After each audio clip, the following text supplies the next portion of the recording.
GTQ 포토샵 1급 수업을 시작하도록 하겠습니다. 포토샵 1급은 90분 동안에 4개의 파일을 작성을 해야 되고 100점 만점으로 봤을 때 70점 이상을 취득을 하셔야 합격을 할 수가 있습니다. 그러면 지금부터 시험지를 분석을 하면서 유의사항은 어떠한지 같이 한번 살펴보도록 하겠습니다. 파일명 같은 경우는 수험번호 빼기 성명 빼기 문제번호로 공백 없이 입력을 하셔야 되고요. 저장하실 때는 내 PC 혹은 라이브러리의 문서에서 GTQ 폴더에다가 저장을 하시면 됩니다. 유의사항으로는 GTQ 폴더에다가 저장을 하지만 그 GTQ 폴더 안에는 이미지라는 폴더가 있을 겁니다. 그림들을 불러와서 작업을 하시면 되는 거고요. 반드시 꼭 이미지 폴더가 아닌 한 단계 위로 올라와서 GTQ라는 폴더에다가 저장을 하셔야 됩니다.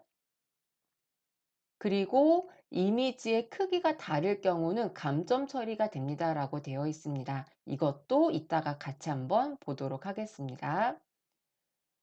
배치 등의 편의를 위해서 눈금자의 단위는 픽셀을 사용하게 될 것이고 나머지는 출력 형태와 동일하게 작업을 합니다. 또한 이미지 모드는 RGB 8비트로 작업을 하라고 되어 있고 모든 해상도는 72 픽셀 per 인치로 작업하라고 되어 있습니다. 각각 조건이 정해져 있기 때문에 이거대로 기본 세팅을 하시고 난 다음에 작업을 꼭 하셔야 됩니다. 1번 문제는 20점입니다.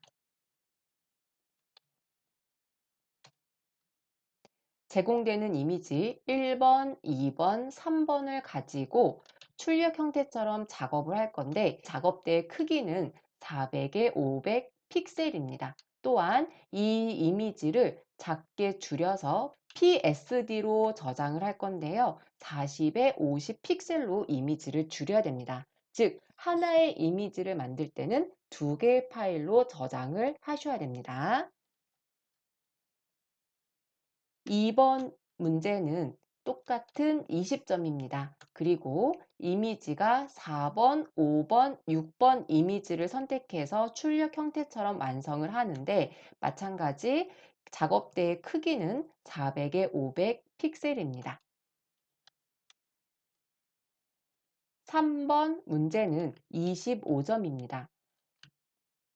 이미지는 7번, 8번, 9번, 10번, 11번의 이미지를 사용할 것이면서 작업대의 크기는 600에 400입니다. 완성되어 있는 이미지가 밑에 보이죠? 마지막으로 4번 문제는 35점입니다. 12번, 13번, 14번, 15번, 16번, 17번 이미지를 사용할 것이면서 작업대의 크기는 마찬가지 600에 400 사이즈로 작업을 하시면 될 것 같습니다. 완성된 이미지는 이렇게 되어 있고요. 나중에 기출문제 풀이하면서 작업하도록 하겠습니다. 수업에 제공되는 이미지는 생산성 본부에서 제공되는 기출문제의 이미지고요. 이미지 어딘가에는 원본 이미지에 대한 경고 메시지가 있습니다. 실제 시험에서는 이 글자가 표현되지 않지만 우리가 제공되는 이미지에는 글자가 있기 때문에 조금 작업하실 때 불편한 사항이 있을 수도 있습니다. 하지만 이 글자는 없다라고 생각하시고 작업을 하시면 되겠습니다. New 파일을 눌러서 새로운 작업대를 열도록 하겠습니다. 맨 위에는 파일명을 적을 수가 있습니다. 나중에 저장하면서 파일명을 입력할 수도 있지만 작업대를 열면서 파일명을 기록할 수가 있고요. 가로와 세로 사이즈도 정할 수가 있습니다. 이때는 시험지에서 나와 있는 조건이 픽셀이라는 거 꼭 확인하시고요. 밑에 부분 해상도도 마찬가지 시험지에서 나와 있는 조건은 72 픽셀 per 인치입니다. 그리고 컬러 모드 또한 시험지에서는 RGB 컬러, 그 다음에 8비트라는 것도 설정해 주시고 이미지를 여시면 될 것 같습니다. 시험지에 나와 있는 대로 작성해 보도록 하겠습니다. 수험 번호 빼기 성명 빼기 문제 번호인데 현재 수험 번호가 없기 때문에 가상의 수험 번호를 입력하도록 하겠습니다. 수험 번호는 8자리인데요. 25250001 빼기 성명 빼기 문제 번호를 씁니다. 나는 4번부터 작업하겠다 그러면 4번을 쓰시면 되고요. 나는 1번부터 작업하겠다 하면은 1번을 쓰면 됩니다. 가로와 세로 사이즈도 시험지에 나와 있는 대로 조건을 설정해도 되겠지만 3번과 4번 사이즈가 나와 있는 600에 400 픽셀로 바꾸도록 하겠습니다.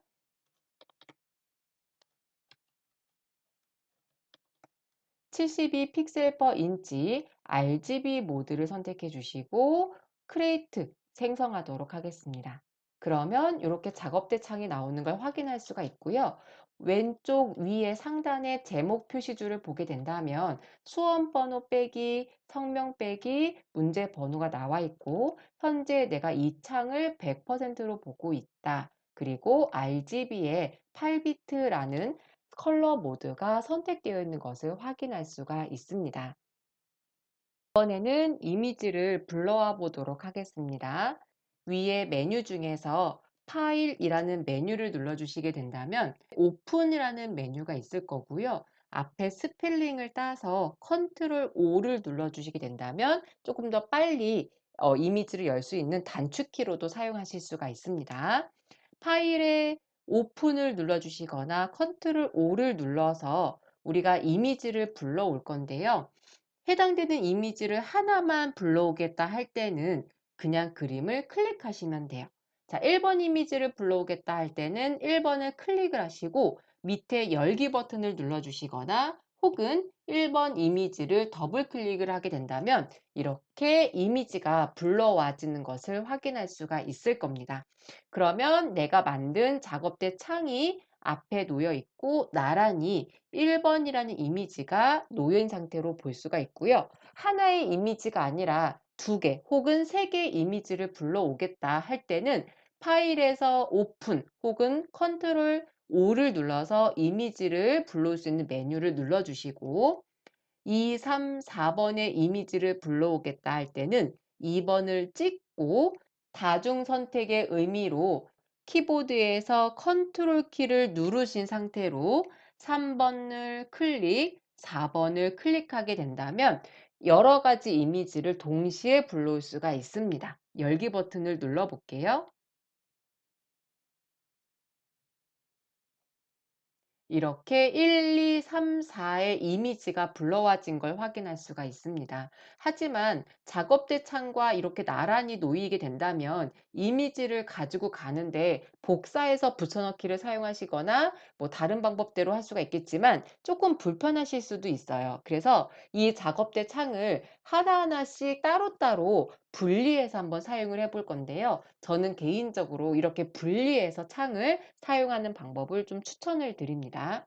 내가 만든 작업대 창 제목 표시줄에다가 마우스를 올려놓고 누르신 상태로 아래로 드래그를 하고요. 마우스를 띈다면 이렇게 별도의 창이 나오는 것을 확인할 수가 있을 겁니다. 이미지도 마우스로 드래그해서 아랫부분으로 옮겨 놓게 된다면 이렇게 이미지가 별도로 나와서 작업대 창과 이미지를 나란히 놓고 작업을 하시게 된다면 조금 더 편하게 이미지 간의 이동이 가능하겠죠. 2, 3, 4번의 이미지도 별도로 떼겠습니다.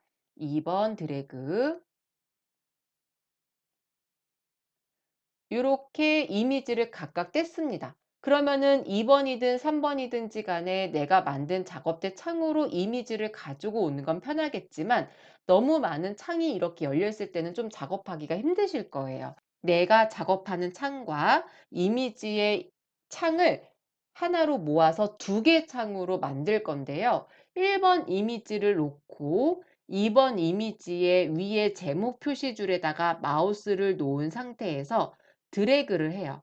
그리고 1번 이미지 작업대 창 위쪽으로 조금 갖다 붙인다면 파란색 테두리가 보인 상태로 마우스를 놓는다면 두 개의 이미지가 하나로 합쳐지는 것을 볼 수가 있을 겁니다. 마찬가지 3번도 제목 표시줄 있는 곳에다가 마우스를 놓고 드래그를 해서 1번 이미지 위쪽에다가 갖다 놓는다면 파란색 테두리가 생길 거면서 마우스를 놓고요. 4번도 끌고 갖다 놓겠습니다. 그랬더니 두 개의 창으로만 이렇게 나열되어 있고요. 예제 이미지들은 한 곳으로 뭉쳐 있기 때문에 조금 번거롭지 않고 깨끗하게 작업하실 수가 있을 거예요. 또한 작업대 창이 얘 같은 경우 1번 같은 경우는 지금 너무 꽉 차 있지만 저는 작업대 창이 조금 여유로운 걸 보실 수가 있을 건데요. 왼쪽이든 오른쪽이든 꼭지점 부분에다가 마우스를 놓게 된다면 대각선 화살표가 생길 거면서 마우스를 드래그를 했을 때 이 작업대 창을 조금 더 여유롭게 확대시킬 수가 있습니다. 마찬가지 1번 이미지의 작업대 창도 조금 드래그해서 여유롭게 놓게 된다면 다른 이미지들도 조금 더 수월하게 보실 수가 있겠죠. 자, 이렇게 해서 이제 이미지들을 정리를 했고 이동도 하고 작업대 창도 좀 키워 볼 건데요. 예제 이미지 창에다가 마우스를 한 번만 클릭을 하시고 위에 보게 된다면 현재 나는 100%로 이 이미지 창을 정 사이즈대로 볼 수가 있습니다. 이 상태에서 나는 이미지를 조금 더 키워서 확대해서 보고 싶다 했을 때는 왼쪽에 있는 툴바에서 돋보기 툴을 클릭하시면 돼요. 위에 옵션 바에 보게 된다면 더하기와 빼기 표시가 있을 거예요. 화면 확대, 화면 축소가 되는 거고요. 화면을 키울 거니까 더하기 표시를 클릭합니다. 그리고 이미지 있는 곳에다가 마우스를 놓은 상태에서 클릭하는 곳 중심으로 이미지가 확대되는 것을 볼 수가 있을 거예요. 스크롤바를 잡아서 움직인다면 이렇게 화면을 원하는 곳으로 옮기실 수가 있겠죠. 너무 키웠다 할 때는 다시 옵션 바에서 빼기 표시를 눌러 주시게 된다면 화면을 축소시킬 수가 있습니다. 축소시키실 때 위에 제목 표시줄을 본다면 현재 보고 있는 퍼센트도 같이 표시가 되는 걸 확인할 수가 있습니다. 100%로 다시 줄였고요. 이거를 나는 다시 좀 더 확대를 시키겠다 했을 때는 위에 옵션 바에서 더하기를 눌러도 되겠지만 키보드에서 Alt라는 키가 있어요. Alt라는 키를 누르고 있는 동안은 더하기 표시로 바뀝니다. 혹은 더하기 표시일 때 Alt라는 키를 눌러주시게 된다면 반대로 빼기 표시로 바뀔 수가 있어요. 굳이 옵션 바까지 올라가지 않아도 되는 겁니다. 자, Alt를 누르신 상태로 더하기 표시가 되어 있는 상태에서 한 번만 클릭을 하게 된다면 이렇게 화면을 확대시켜서 볼 수가 있고요. 다시 손을 떼게 된다면 마이너스, 빼기 표시로 바뀐 걸 확인할 수가 있어요. 이 상태로 화면을 축소시킬 수가 있습니다. 더하기 표시일 때도 마찬가지입니다. 더하기 표시가 현재 클릭이 되어 있고 화면을 그냥 클릭해서 확대를 시킬 수가 있겠지만 Alt를 눌러주신 상태로 화면을 축소시킬 수도 있습니다. 더하기와 빼기 표시는 Alt 키를 눌러서 움직인다는 거 확인해 주시면 될 것 같습니다. 그리고 이제 화면 확대가 된 상태고 원래 상태로 돌려놓은 상태에서 확대 부분을 받고요. 이미지를 가지고 갈 건데 먼저 이미지를 가지고 오기 전에 내가 만든 작업대를 클릭을 했을 때 오른쪽에 보시면 레이어 패널이 있을 거고요. 이 패널을 봤을 때 백그라운드라는 열쇠가 잠겨져 있는 고정되어 있는 레이어가 하나밖에 없을 겁니다. 밑바탕이고요. 우리가 흔히 쓰는 스케치북의 하얀색 종이다라고 생각하시면 돼요. 포토샵에서는 이 백그라운드에다가 다 작업을 하시는 게 아니라 투명한 판을 여기에다가 계속 끼워서 해당되는 그림만 움직일 수 있게끔 만들 수가 있어요. 한번 보도록 하겠습니다. 1번 이미지를 불러올 건데 이미지를 이동할 때는 이 이동 툴이 선택이 되어 있어야 돼요. 이동 툴을 마우스를 한 번만 클릭해 주시고 해당되는 1번 이미지에다가 마우스를 놓은 상태에서 드래그를 합니다. 내가 만든 작업대 창 위에서 마우스를 놓는다면 이미지가 이렇게 이동이 되는 것을 확인할 수가 있을 거고요. 레이어 부분을 보더라도 여기 1번 이미지가 있고 옆에 빈 공간의 부분을 표시해주는 모자이크 부분이 있을 거예요. 이 모자이크 된 부분은 투명해요 라는 것을 표시해 주는 거예요. 즉, 현재 우리 레이어에서는 왼쪽에 여기 4분의 3 정도만큼만 이미지가 있는 거고 4분의 1 정도? 요 정도까지는 이미지가 없다란 뜻이거든요. 그래서 현재 작업대 창에서도 투명한 부분에 아래에 있는 백그라운드의 흰색이 보이는 거고 위에 이미지가 왼쪽에는 있지만 오른쪽에는 없는 부분을 확인할 수가 있습니다. 이번에는 2번 이미지도 가지고 오도록 하겠습니다. 2번 이미지를 클릭을 할 거고 이동 툴이 눌러져 있는지 확인을 하시고 마우스를 누른 상태로 드래그해서 내가 만든 작업대 창으로 가지고 옵니다. 그리고 마우스를 놓는다면 2번에 있는 이미지가 이렇게 도착하는 걸 볼 수가 있을 거고요. 오른쪽에 레이어 패널을 보면 2번 레이어가 새로 생긴 걸 확인할 수가 있고요. 모자이크처럼 생긴 부분은 투명한 판이라는 것을 확인할 수가 있습니다. 이동 툴은 이미지를 움직일 수가 있기 때문에 다른 창에 있는 이미지를 이동도 시킬 수가 있겠지만 내가 만든 작업대 창에서 이미지의 위치도 바꿀 수가 있습니다. 자, 2번 이미지가 아닌 나는 1번 이미지를 움직이겠다 할 때 1번 이미지 위에다가 마우스를 놓고 움직인다면 이 레이어가 움직이는 걸 확인할 수가 있어요. 다시 앞에 있는 레이어를 잡아서 움직이겠다. 자동으로 선택이 돼서 움직이는 것을 확인할 수가 있습니다. 이렇게 안 돼요 하시는 분들도 계실 건데 그게 왜 그러냐면 이동 툴이 선택이 되어 있을 때 위에 옵션 바에 오토 셀렉트라는 메뉴가 불이 꺼져 있어서 그럴 수도 있어요. 얘가 켜져 있다면 자동으로 클릭하는 이미지가 담겨져 있는 레이어가 선택이 됩니다. 같이 한번 해보도록 하겠습니다. 오토 셀렉트라는 것을 클릭을 해서 선택을 풀고요. 오른쪽에 레이어를 보게 된다면 레이어 2번이 선택되어 있는 것을 확인할 수가 있습니다.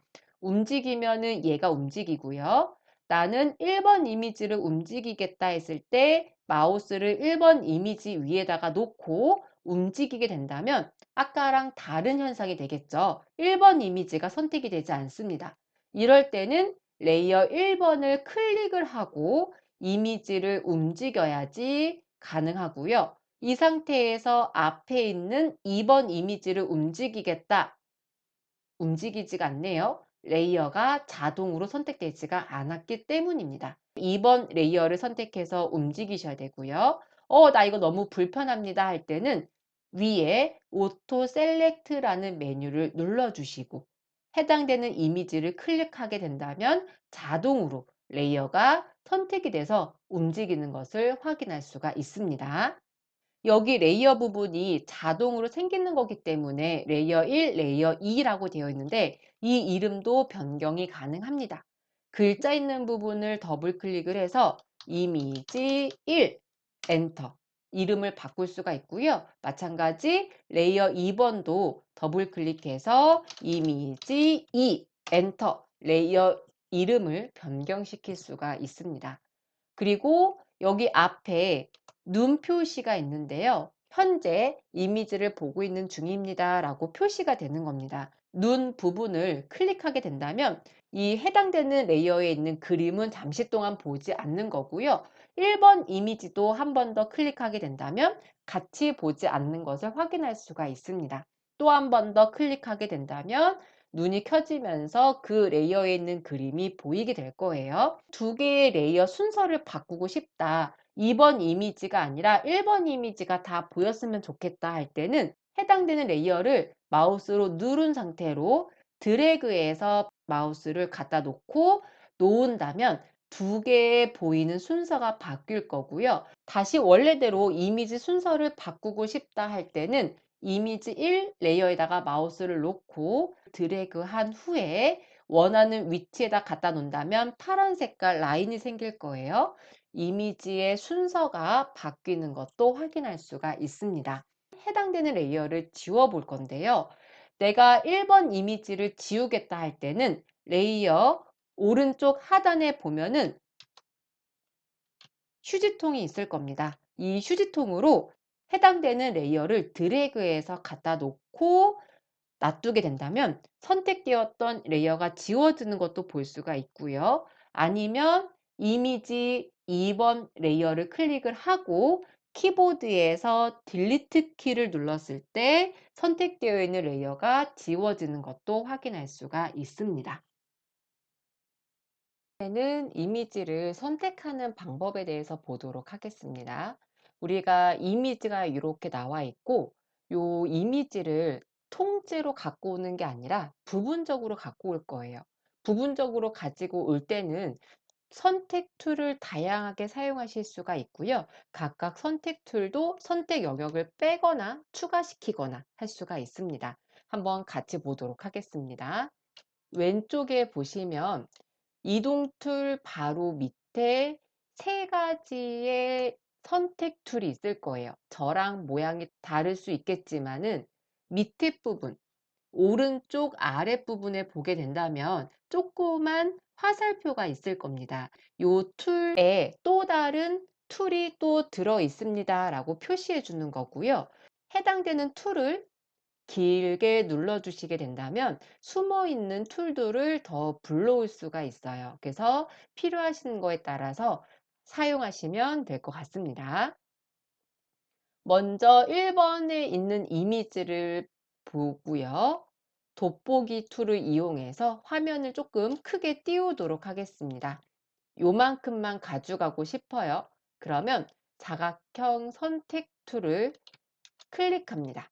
위에 있는 사각형, 밑에 있는 거는 동그라미 모양이 되겠죠. 자, 사각형 선택 툴은 내가 원하는 범위를 드래그하면 그 범위만큼만 이미지를 선택하게 되는 거고요.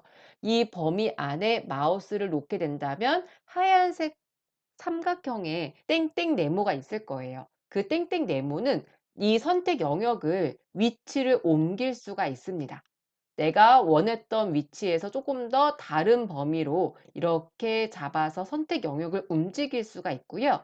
이 영역 바깥으로 마우스를 갖다 놓은 상태에서 십자가 모양일 때 마우스를 한 번만 클릭하게 된다면 선택 영역을 풀 수가 있습니다. 또한 선택 영역을 지정을 하고 그 상태로 다른 곳에다가 다시 드래그를 하게 된다면 기존에 있던 선택은 사라지게 되면서 선택 영역 범위를 다시 설정할 수가 있습니다. 쭉 드래그해서 선택 영역을 잡아주시거나 아니면 이 범위 안에서 마우스를 움직이게 된다면 선택된 범위를 바꿀 수가 있습니다. 자, 그리고 요 상태에서 그림을 이만큼만 움직이겠다 할 때는 이동 툴을 클릭하시고요. 이동 툴을 누른 상태에서 이 범위 안에 마우스를 가까이 놔야 검정색 화살표 모양의 가위 모양이 있을 거고요. 이 바깥으로 움직이게 된다면 가위가 아닌 동서남북 화살표가 생길 거예요.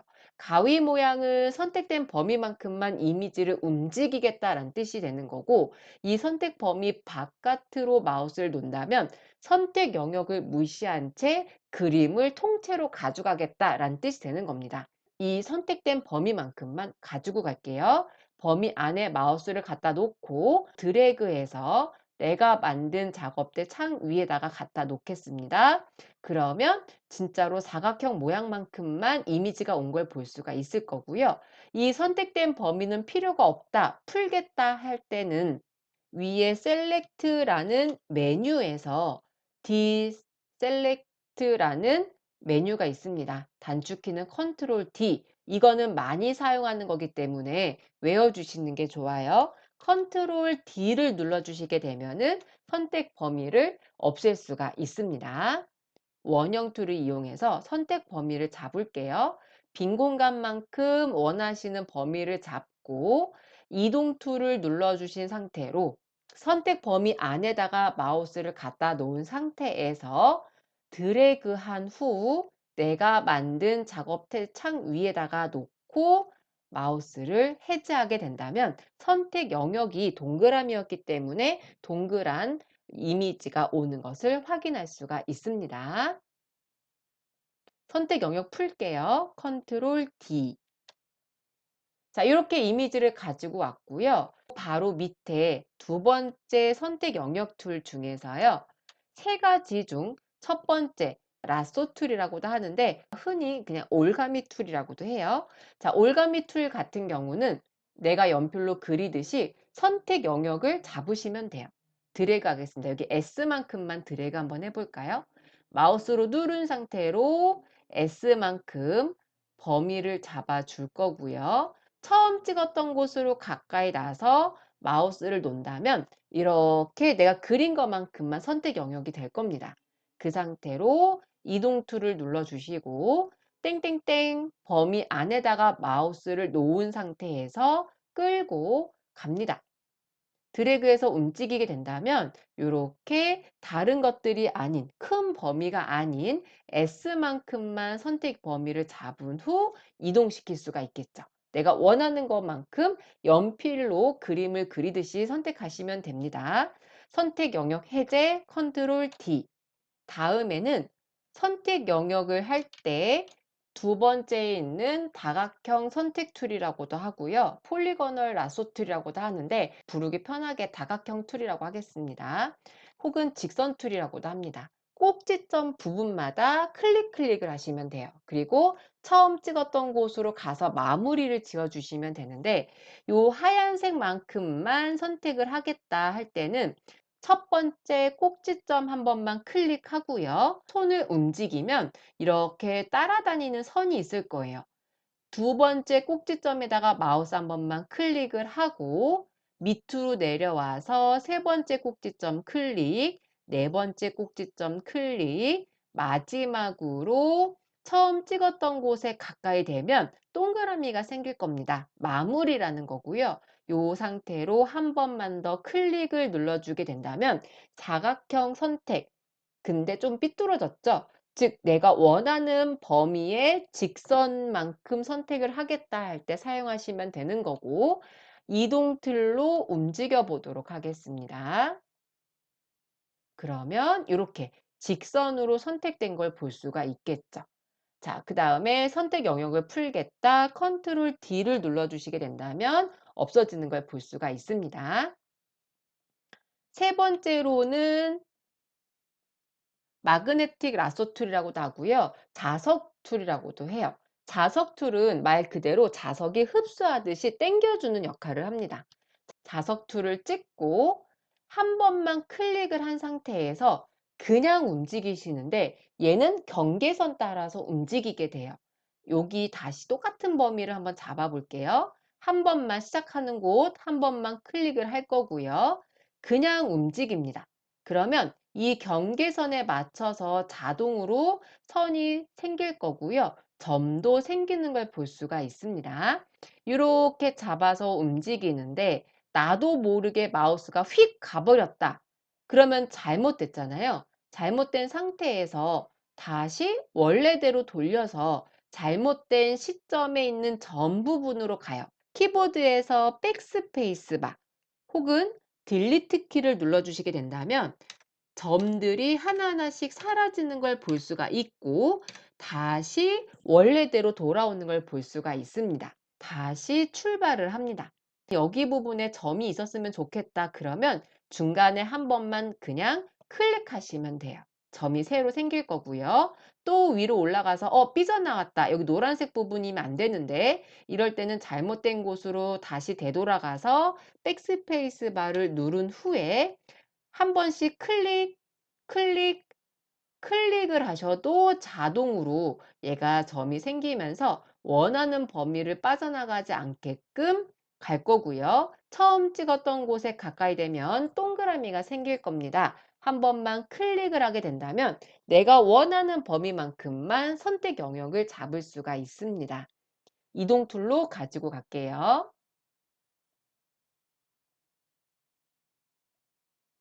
자, 이렇게 왔습니다. 두 가지 다 이미지를 선택했는데 경계선 부분이 좀 지저분하거나 깨끗한 걸 보일 수가 있겠죠. 이 자석 올가미 툴 같은 경우는 한번 찍었을 때 자석 툴 같은 경우는 위에 빈도수라는 숫자가 있어요. 완성됐을 때의 분포도라고 생각하시면 되는데요. 우리 다른 이미지로 좀 볼까요? 3번 이미지를 보도록 하겠습니다. 현재는 딱 100%로 보는 거기 때문에 너무 작아요. 돋보기 툴을 눌러서 이미지를 좀 확대시켜 주고요. 이 상태로 얼굴만큼만 선택을 하겠습니다. 얼굴, 이 글자는 무시하셔도 돼요. 자, 자석 툴 찍고 반드시 꼭 빈도수를 100으로 맞춰줍니다. 점이 많이 들어가게. 시작하는 점 한 번만 클릭, 그냥 움직입니다. 그러면 아까보다 점의 개수가 훨씬 더 많아지는 걸 볼 수가 있을 거고요. 경계선이 뚜렷하기 때문에 이 자석에 있는 이 점이 잘 따라서 붙는 게 볼 수가 있을 거예요. 근데 여기서 어이구 잘못 갔다 삐끗했다. 그러면 삐끗하기 시작한 곳으로 다시 돌아가서 백스페이스 바를 누르시면은 점이 하나하나씩 지워지는 걸 확인할 수가 있고요. 원래대로 돌아왔다면 다시 시작을 합니다.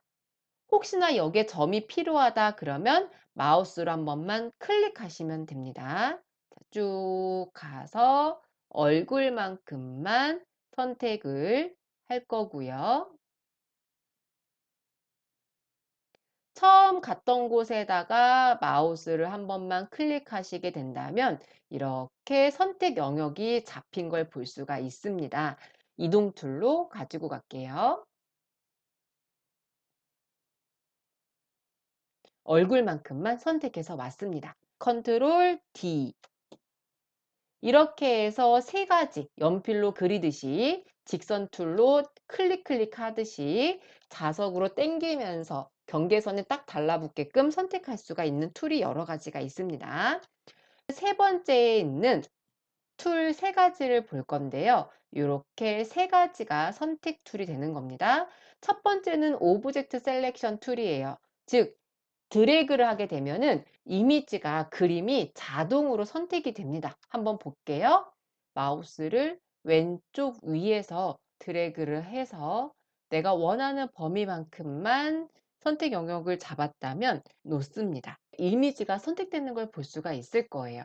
내가 원하는 범위만큼만 드래그를 하면 그 범위 안에 들어있는 오브젝트, 그림이 자동으로 선택이 되는 거겠죠. 이동 툴로 가지고 갈게요. 이동 툴 클릭해 주시고 쭉 드래그해서 가지고 옵니다. 배경 없이 이미지만 선택된 걸 확인할 수가 있습니다. 컨트롤 D.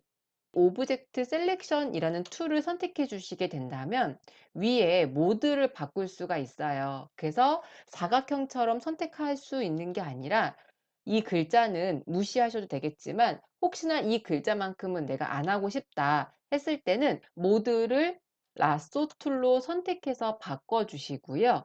그 상태로 원하는 범위를 연필로 그리듯이 선택 영역을 잡아 주시면 됩니다. 얼굴만큼만 선택 영역이 잡힌 걸 확인할 수가 있으면서 여기 글자 부분은 안 들어갔죠. 이동 툴로 가지고 가겠습니다. 이렇게 오는 걸 볼 수가 있을 겁니다. 자, 그런 다음에 컨트롤 D 선택 영역 풀어 주시고 두 번째에 있는 퀵 셀렉션 빨리 선택해 주는 툴이에요. 붓으로 그림을 그리듯이 그냥 조금씩 드래그만 하시면 자동으로 경계선에 맞춰서 선택 영역이 잡히게 됩니다. 퀵 셀렉션 빠른 선택 도구를 찍어 주시고요. 드래그를 하게 된다면 이 원하는 범위가 자동으로 경계선 부분에 맞춰서 선택 영역을 잡을 수가 있습니다. 여기 조금 빵꾸 났지만 나중에 채워 줄게요. 이동 툴 눌러 주시고 드래그해서 가지고 옵니다.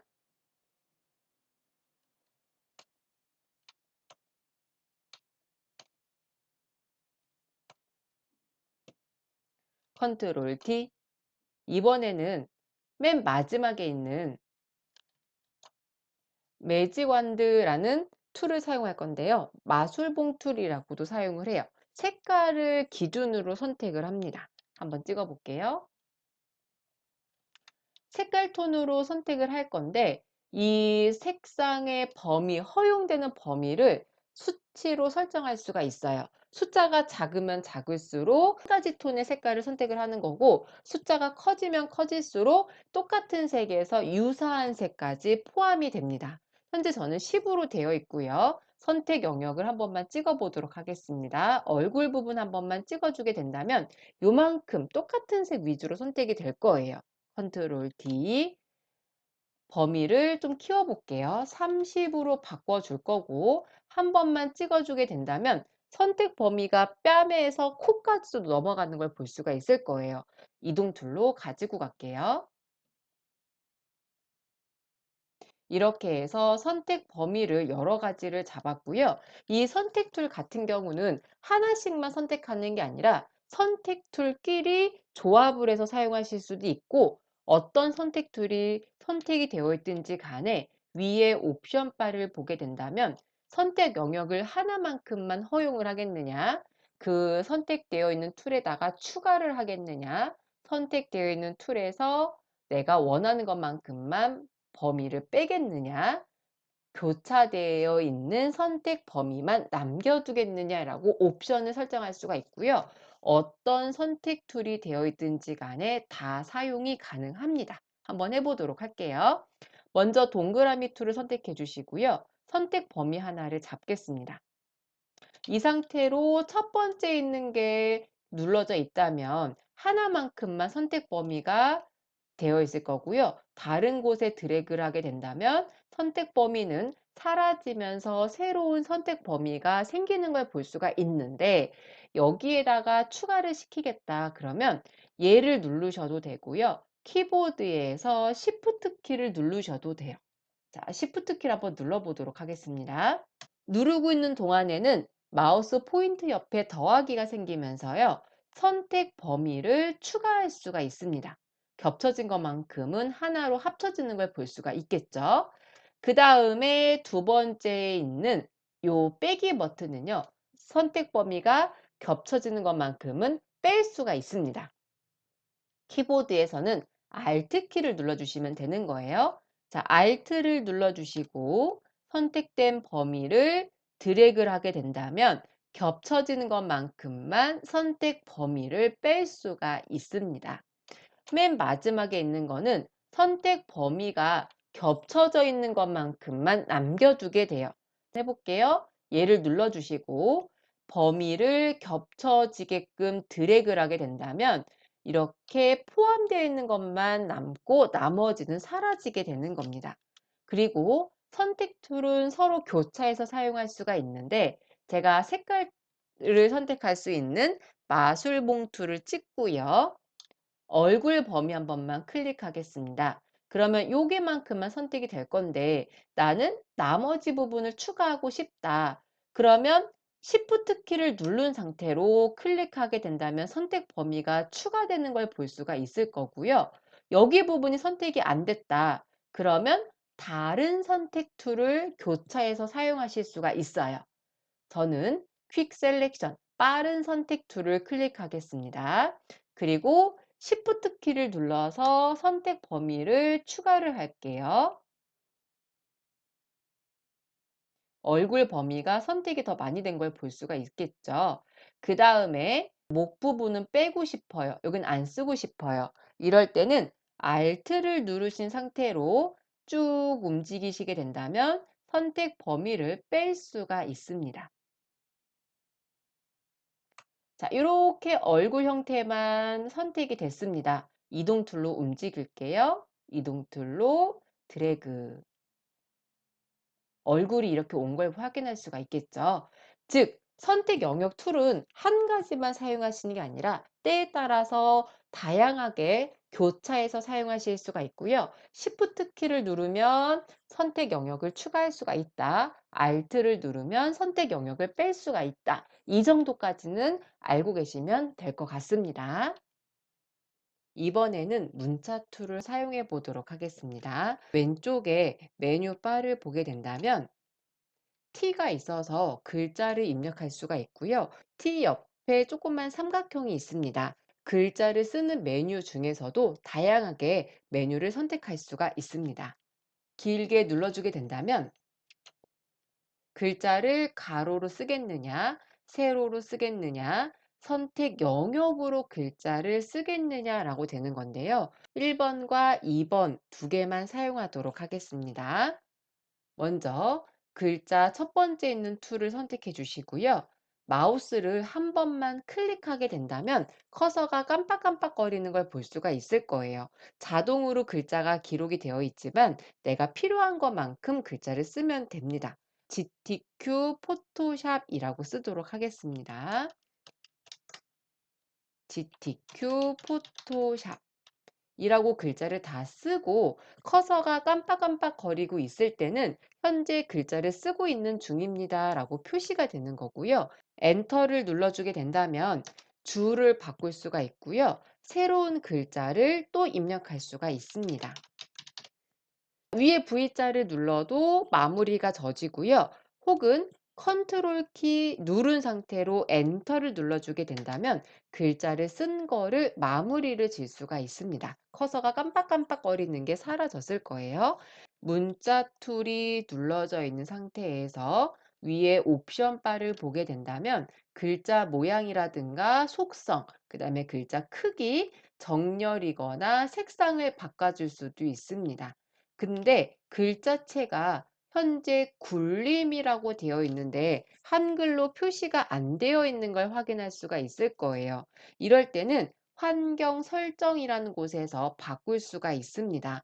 에디트라는 메뉴를 눌러주시게 된다면 맨 마지막에 프로퍼런스라는 메뉴가 있을 거고요. 제너럴이라는 환경 설정을 눌러주실 수가 있습니다. 단축키는 컨트롤 K인데요. 이것도 마찬가지 많이 쓰는 단축키이기 때문에 알아두시면 편할 것 같습니다.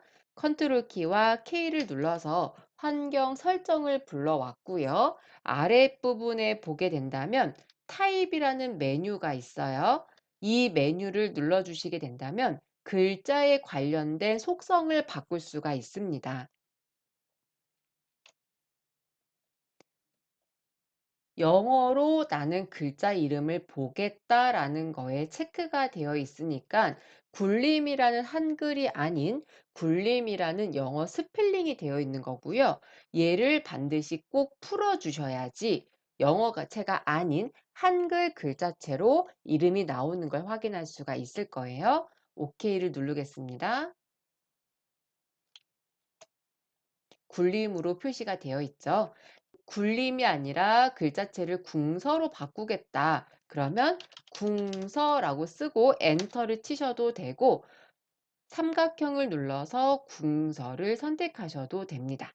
글자 크기는 12포인트가 되어 있지만 잘 보이게 하기 위해서 30이라는 글자체로 키워줄 거고요. 나는 더 키워주고 싶다. 그러면 삼각형을 눌러서 원하시는 것을 클릭하시거나 다시 한 번 더 직접 쓰셔도 됩니다. 60. 가운데 오른쪽 정렬로도 바꿀 수가 있습니다. 근데 현재 글자를 썼던 곳을 기준으로 글자체가 정렬이 되는 거라서 글자가 잘렸어요 하면은 이동 툴로 글자를 옮겨와도 됩니다. 이동 툴이 눌러져 있을 때는 위에 글자에 관련된 속성이 안 보이죠. 반드시 꼭 문자 툴을 눌러 주셔야지만이 문자 툴에 대한 옵션이 나오는 걸 확인할 수가 있을 거예요. 글자를 다 쓰고 글자 색상도 바꿀 수가 있습니다. 검정색이라는 것을 확인할 수가 있지만 원하시는 곳에 마우스를 클릭하게 된다면 이 가운데 중심으로 현재 색상, 그다음에 내가 방금 전에 선택한 색상으로 바뀌는 것을 확인할 수가 있을 겁니다.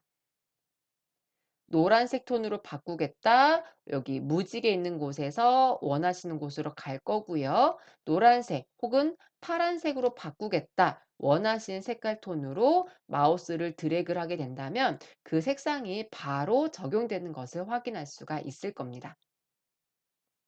주간격을 바꾸거나 아니면은 글자 자간을 바꾸고 싶은데 현재로서는 보이지가 않습니다. 이럴 때는 문자 패널을 이용하실 수도 있어요.